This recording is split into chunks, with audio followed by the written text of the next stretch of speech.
Chers amis, chers camarades, on vous demande un petit moment d'attention. On vous remercie d'abord d'être tous présents pour commémorer, là-bas ils discutent, pour commémorer le 100e anniversaire du lâche assassinat de Jean Jaurès par Villain, comme il porte bien son nom, cet homme-là. Alors, tout d'abord, merci d'être venus. C'est un grand hommage que nous rendons tous ensemble à Jean Jaurès, homme socialiste et de progrès. Jaurès fut assassiné le 31 juillet 1914 par Raoul Villain. Cela fait aujourd'hui 100 ans. Mais depuis, son spectre hante notre histoire. Il fut assassiné par Villain, ce proche des milieux monarchistes et d'extrême droite, qui voulait tuer celui qui s'opposait avec force au déchaînement de la guerre et de ses atrocités. Il a voulu et a tué celui qui était l'espoir d'un règlement pacifique du conflit. Jaurès aujourd'hui est pour nous le symbole de la lutte contre la guerre, contre les guerres. Il est aussi celui qui s'empara de la question sociale pour faire de la République le régime de tous, par tous, le socialisme. Et pourtant, cela n'était pas si évident, car Jaurès aurait pu avoir un autre destin. Jaurès est né en 1859 à Castres, dans une famille de petite bourgeoisie, quelque peu déclassée par un retour à la terre. Mais il disposait d'appui et de soutien dans les milieux républicains. Élève brillant, il intègre l'école normale supérieure, il est le meilleur de sa génération, déjà, et est promis à un brillant avenir au sein de l'élite républicaine. En 1885, il est d'ailleurs élu député à 26 ans, le plus jeune de la Chambre. Ses premiers engagements le sont à côté de Jules Ferry et des républicains modérés. Il est alors moins à gauche que Clémenceau, qui par exemple condamne la colonisation. Mais Jaurès est un des républicains sincères qui croit à la raison, qui cherche à analyser les événements et qui va les vivre et les affronter avec courage et même courage physique. En 1892, il est scandalisé quand le propriétaire de la mine de Carmaux veut renvoyer un de ses ouvriers qui a été élu maire de Carnot contre son gendre. Jaurès se laisse dans cette grande campagne de mobilisation pour obtenir la réintégration, fait le lien avec Paris, intervient dans la presse et gagne. Il gagne d'ailleurs l'élection législative partielle qui suit immédiatement, ce qui fut le premier affrontement de classe pour cet enfant de la République. Il est à nouveau élu lors des nouvelles élections générales de 1893. À partir de cette date, il s'engage de plus en plus dans le clan du socialisme et de la classe ouvrière. Il démultiplie son activité journalistique et présent partout pour soutenir la cause de ceux qui travaillent. C'est ainsi qu'en 1896, il soutient les verriers d'Albi et apporte tout son soutien à la création de leur coopérative, la première coopérative qui vit le jour. Mais il est aussi l'homme de la lutte contre toutes les injustices. En 1898, il s'engage dans la défense de Dreyfus, accusé et condamné parce que juif. Jaurès ne fut pas le premier de ses soutiens et a cru comme beaucoup à sa culpabilité, mais devant les faits, il s'engage à fond et intervient à l'Assemblée, et c'est lui qui relancera plus tard la mobilisation pour obtenir l'annulation du jugement, car il ne voulait pas se contenter d'une grâce octroyée d'en haut. « Je ne vous oublierai pas », avait-il dit à Dreyfus. Il était une nouvelle fois sa promesse. C'est à propos de l'affaire Dreyfus et de la place que devait tenir la campagne de mobilisation dans l'action des socialistes que Jaurès débat avec Jules Guesde, l'autre grand dirigeant socialiste de l'époque. Fallait-il que les socialistes s'engagent dans la défense de ce Dreyfus issu des milieux bourgeois et militaires, ou fallait-il donner la priorité seulement à la question sociale? Pour Jaurès, le socialisme était l'accomplissement de la justice. Il ne fallait donc accepter aucune injustice. Malgré leurs désaccords, sous les auspices de l'internationale socialiste, Gued et Jaurès engageront l'unification de tous les courants socialistes pour créer la SFIO en 1905. Jaurès est aussi un des principaux artisans de la loi de séparation des églises et de l'État, et quoi qu'on en dise, parfois, fonde aujourd'hui notre vivre ensemble. Il sut là trouver la voie d'un compromis, mais d'un compromis de progrès, une loi qui permette à tous de se retrouver dans le respect de la liberté de conscience et de la neutralité de l'État en matière religieuse.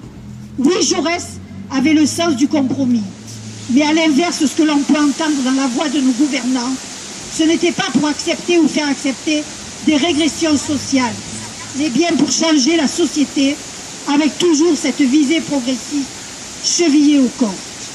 En 1910, il œuvre aussi pour les retraites ouvrières, premier pas vers une sécurité sociale.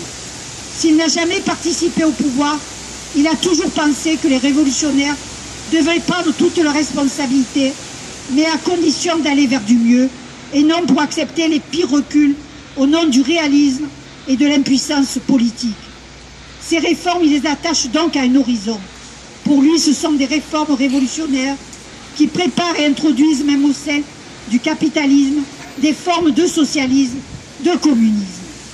Et quand Jaurès perd ses élections, il n'en rabat pas pour gagner la fois d'après.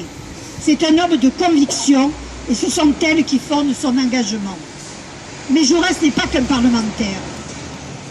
Il est aussi un journaliste engagé, de plus en plus engagé dans la Dépêche du Midi, de la Petite République et à l'Humanité qu'il fonde en 1904.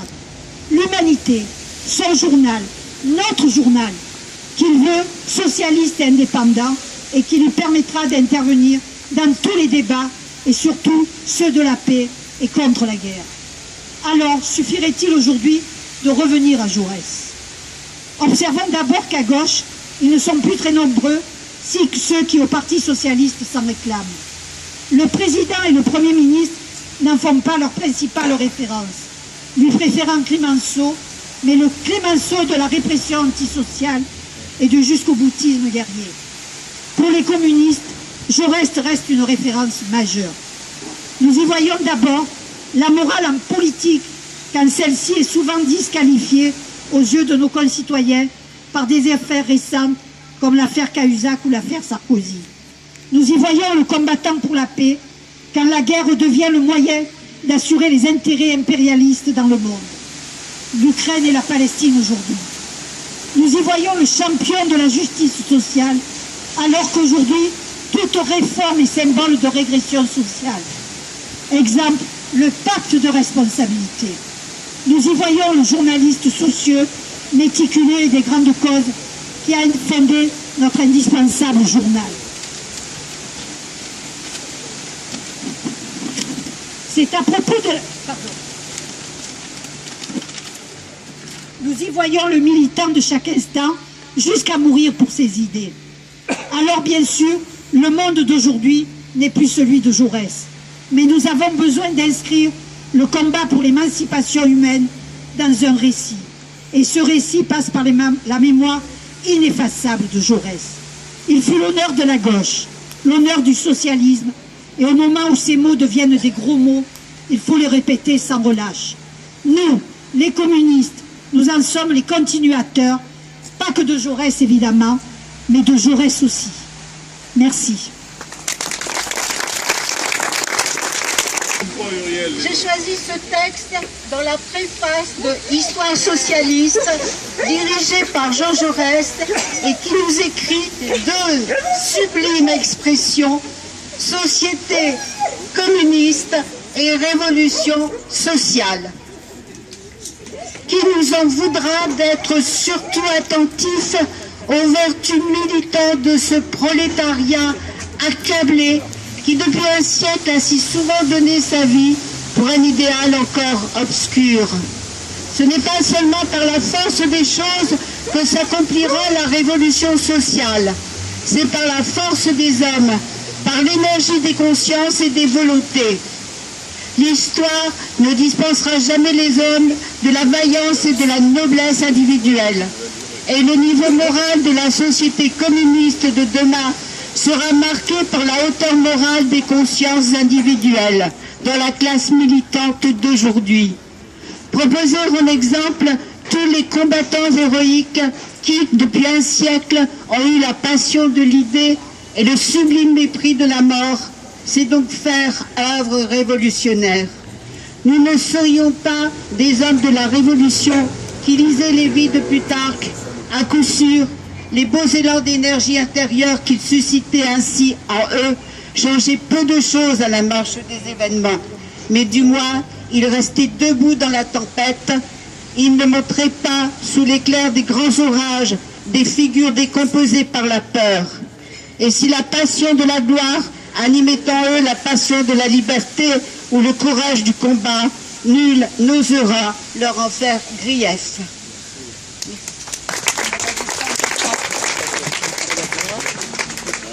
Courte citation. Le courage, c'est de chercher la vérité et de le dire. C'est de ne pas céder, de ne pas subir la loi du mensonge triomphant qui passe et de ne pas faire écho de notre âme, de notre bouche et de nos mains aux applaudissements imbéciles et aux huées fanatiques. Voilà, c'est l'une. Une autre très courte, mais pour laquelle j'ai beaucoup d'intérêt. Il faut avoir aucun regret pour le passé, aucun remords pour le présent et une confiance inébranlable dans l'avenir.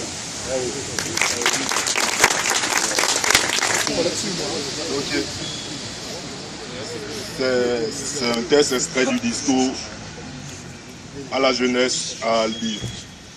Jaurès, quoi, ou bien, je pense. Enfin, le commun idéal qui exalte et unit les prolétaires de tous les pays les rend plus réfractaires tous les jours à l'ivresse guerrière, aux reines et aux rivalités de nations et de races. Oui, comme l'histoire a donné le dernier mot à la République, si souvent bafouée et piétinée, elle donnera le dernier mot à la paix. Si souvent rayée par les hommes et les choses, si souvent piétinée par la fureur des événements et des passions. Je ne vous dis pas, c'est une certitude toute faite. Il n'y a pas de certitude toute faite en histoire. Je sais aussi qu'il y a vers la paix les tendances si fortes, si profondes, si essentielles qu'il dépend de vous. Par une volonté consciente, délibérée, infatigable, de systématiser ces tendances et de réaliser enfin la paradoxe de la grande paix humaine. Comme vos pères ont réalisé le paradoxe de la grande liberté républicaine. Œuvre difficile, mais non plus œuvre impossible. Apaisement des préjugés et des reines, alliances et fédérations toujours plus vastes, conventions internationales d'ordre économique et social, arbitrage international et désarmement simultané, union des hommes dans le travail et dans la lumière. Ce sera, jeunes gens, le plus haut effort et la plus haute gloire de la génération qui se lève. J'ai choisi deux citations, dont l'une que j'ai dédiée à mes camarades cheminots. Les capitalistes ont organisé contre les grévistes le mensonge quotidien, comme on organise une industrie. Et ça a été écrit le 19 septembre 1895, mais ça aurait pu être écrit hier, puisque c'est ce qu'on nous a fait pendant toute la grève des cheminots.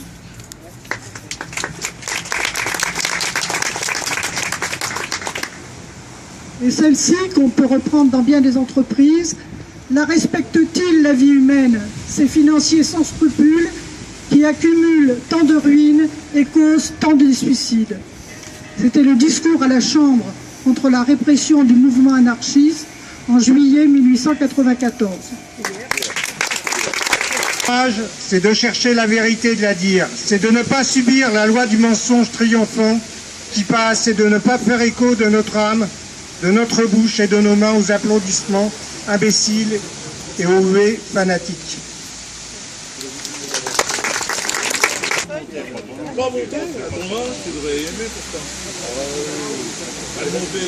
Le prolétariat dans son ensemble commence à affirmer que ce n'est pas seulement dans les relations politiques des hommes, c'est aussi dans leurs relations économiques et sociales qu'il faut faire entrer la liberté vraie, l'égalité et la justice. Ce n'est pas seulement la cité, c'est l'atelier, c'est le travail, c'est la production, c'est la propriété qu'il veut organiser selon le type républicain. À un système qui divise et qui opprime, il entend substituer une vaste coopération sociale où tous les travailleurs de tout ordre, travailleurs de la main et travailleurs du cerveau, sous la direction de chefs librement élus par eux, administreront la production enfin organisée.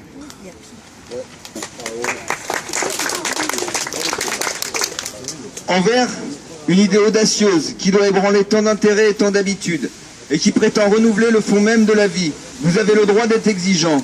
Vous devez établir avec précision comment elle se rattache à toute l'évolution politique et sociale et comment elle peut s'y insérer. Vous avez le droit d'exiger d'elle que les premières applications qui peuvent en être faites ajoutent à la vitalité économique et morale de la nation. Et il faut qu'elle prouve, en se montrant capable de défendre ce qu'il y a déjà de noble et de bon dans le patrimoine humain, qu'elle ne vient pas le gaspiller mais l'agrandir. Elle aurait bien peu de foi en elle-même si elle n'acceptait pas nos conditions.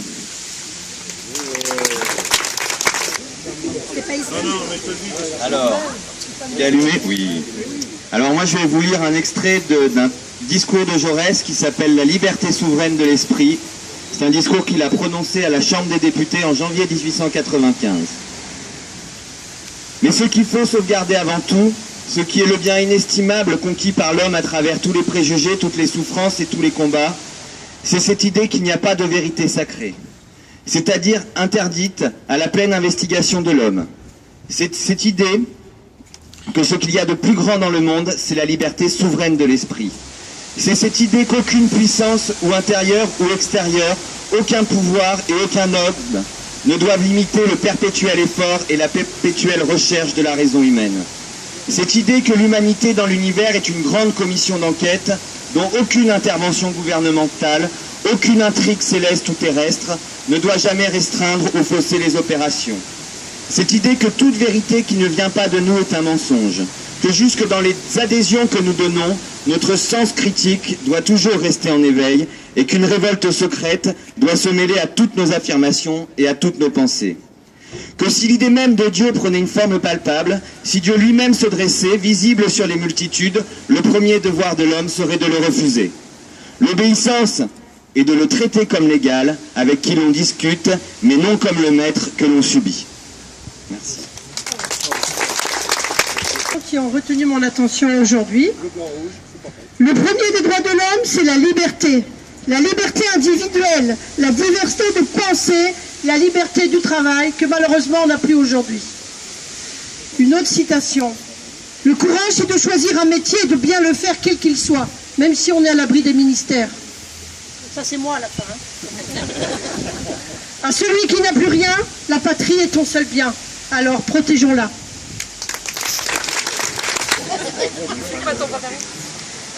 Alors c'est ce qu'a écrit Jaurès en 1901 concernant une polémique parce qu'il avait fait faire sa communion à sa fille.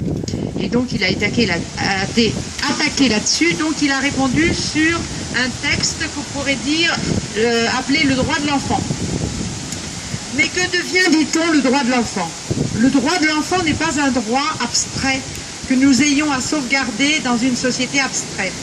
C'est un droit vivant que nous avons à sauvegarder dans la société vivante et mêlée d'aujourd'hui. Il est aussi impossible aujourd'hui d'isoler le droit de l'enfant des traditions et conceptions diverses qui se disputent l'humanité, qu'il est impossible d'isoler l'enfant lui-même. Dans l'état présent de la société et de la famille, un droit de l'enfant où la conscience de la mère n'interviendrait à aucun degré est une chimère. Aujourd'hui, le droit réel, vivant de l'enfant, ce n'est pas d'être tenu malgré la volonté du père ou de la mère en dehors de telle ou telle croyance. Le droit de l'enfant, c'est d'être mis en état par une éducation rationnelle et libre de juger peu à peu toutes les croyances et de dominer toutes les impressions premières reçues par lui. Ce ne sont pas seulement les impressions qui lui viennent de la famille, ce sont celles qui lui viennent du milieu social que l'enfant doit apprendre à contrôler et à dominer. Il doit apprendre à dominer même l'enseignement qu'il reçoit. Celui-ci doit être donné toujours dans un esprit de liberté. Il doit être un appel incessant à la réflexion personnelle, à la raison. Et tout en communiquant aux enfants les résultats les mieux vérifiés de la recherche humaine, Il doit mettre toujours au-dessus des vérités toutes faites la liberté de l'esprit en mouvement. C'est à cela que l'enfant a droit. Il ne dépend pas de nous de lui épargner les crises, les conflits, les contradictions qui traversent toute l'humanité et dont nous-mêmes avons souffert. Mais il faut que sa raison soit exercée à être enfin juge du conflit. C'est parce que seul l'État démocratique n'est pas nécessairement le prisonnier de telle ou telle doctrine. C'est parce que seul il peut élever au-dessus des partis pris de religion, de race ou de classe l'idée de la liberté, la raison toujours active que je suis convaincue de plus en plus que le monopole d'enseignement de l'État est aujourd'hui la garantie nécessaire du droit de l'enfant. 1901.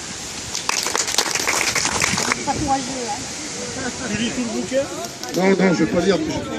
Je vous rassure, je ne vais pas lire tout le bouquin, mais c'est un bouquin, à mon avis, qui est intéressant. C'était sorti par les éditions de l'UMA, dans lequel on retrouve des choses intéressantes sur Jaurès.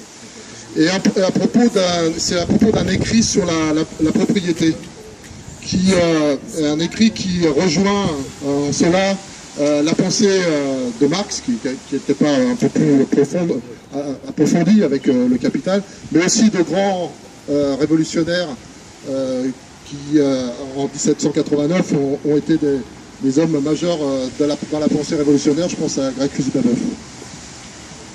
C'est le rapport de l'homme à la propriété qui détermine et commande ses rapports aux choses et aux hommes. Selon qu'il possède ou ne possède pas, selon qu'il possède juste assez pour exercer librement sa propre activité ou assez largement pour diriger et exploiter les autres, selon qu'il possède une forme de propriété dont le revenu et l'influence sociale décroissent, ou une forme de propriété dont le revenu et l'influence grandissent, il est situé autrement par rapport à la nature de l'humanité. Et dans ces diversités et contrariétés, la contrariété la plus décisive, l'opposition la plus forte est de celui qui, ne possédant que ses bras, est sous la loi du capital, à celui qui, possédant le capital, tient à sa merci le travail des autres. Là n'est qu'une portion de nature, et il est enfoncé dans la servitude des choses. L'autre, par l'intermédiaire de l'humanité asservie et mécanisée, domine les choses. La propriété, principe d'attraction et de répulsion, centre de la bataille des classes. J'avais aussi retenu, vous en avez cité une partie de son extrait, de son discours à la jeunesse à Albi sur le courage. Et je voulais rajouter deux, trois phrases qu'il avait dit aussi dans ce discours-là, sur le courage. C'est en fin du discours, hein, c'est là qu'il dit le courage, c'est de chercher la vérité, etc. Mais je ne vais pas le lire ça, puisque Roger en a parlé. Mais avant, il dit aussi, l'humanité est maudite, si pour faire preuve de courage, elle est condamnée à tuer éternellement. Le courage aujourd'hui, ce n'est pas de maintenir sur le monde la sombre nuée de la guerre, nuée terrible, mais dormante, dont on peut toujours se flatter qu'elle éclatera sur d'autres. Le courage, ce n'est pas de laisser aux mains de la force la solution des conflits que la raison peut résoudre. Car le courage est l'exaltation de l'homme et celui-ci en est l'abdication. Le courage, ce n'est pas livrer sa volonté au hasard des impressions et des forces. C'est de garder dans les lassitudes inévitables l'habitude du travail et de l'action. Le courage, c'est d'être tous ensemble et quel que soit le métier, un praticien et un philosophe. Le courage, c'est de comprendre sa propre vie, de la préciser, de l'approfondir, de l'établir et de la coordonner, cependant, à la vie générale. Le courage, c'est de surveiller exactement sa machine à filer ou à tisser pour qu'aucun fil ne casse et de préparer cependant un ordre social plus vaste et plus fraternel où la machine sera la servante commune des travailleurs libres. Le courage, c'est d'aller à l'idéal et c'est ce que vous avez repris aussi. Je voulais le citer aussi dans les phrases précédentes.